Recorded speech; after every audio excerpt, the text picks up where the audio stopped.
I think there's not a culture of reading at home, and there's not a culture of reading even at school, because there are some classes where there are no reading books.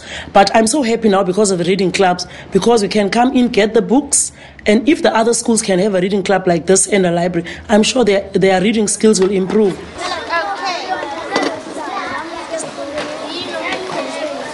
Books are our biggest expense, and it's really, really difficult for us to get the books for the reading club.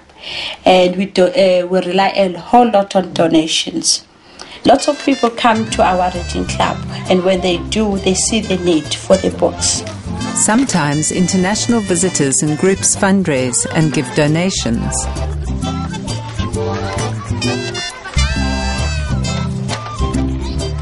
Local book donations come from agencies like Biblionev, who give books in the mother tongue. Good morning, Jean. How are you? There's such a shortage of isiXhosa books, especially for the little ones. You would want a letter. So we're really battling to get good isiXhosa books. Bye. Erica, great news. We're going to need to write a letter to Biblionev. They need to know the number of children in our reading club, the languages, as well as the background of the project. Okay. Great stuff. Some people just give us their old books that they don't want. I've got a box here that we got from a friend of mine.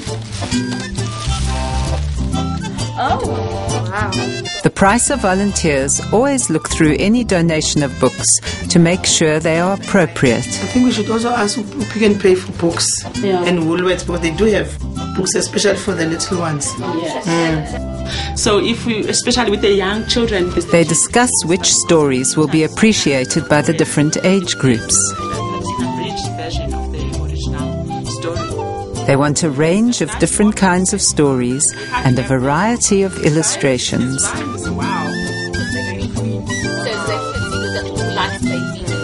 It's a pity that we don't have these in Xhosa, but maybe we should make some. More and more books are being made available in African languages, and some have been written and facilitated by Pricer. We see a need of getting our kids to read in their mother tongue as well. We have rewritten Pinocchio, South African version of Pinocchio, as well as editing Madiba's Magic, and also writing a series of stories for little ones, Little Hands. And these little books here, which fit perfectly in their little hands, have been translated in different languages. Our children really love these books. Each week, the Pricer volunteers choose books for Saturday. Here, Ntombi selects books for the 3 different age groups. Nice and glossy. The books for the little one would have lots of colors. Sometimes they would have less print than the other ones. And sometimes it's just picture books.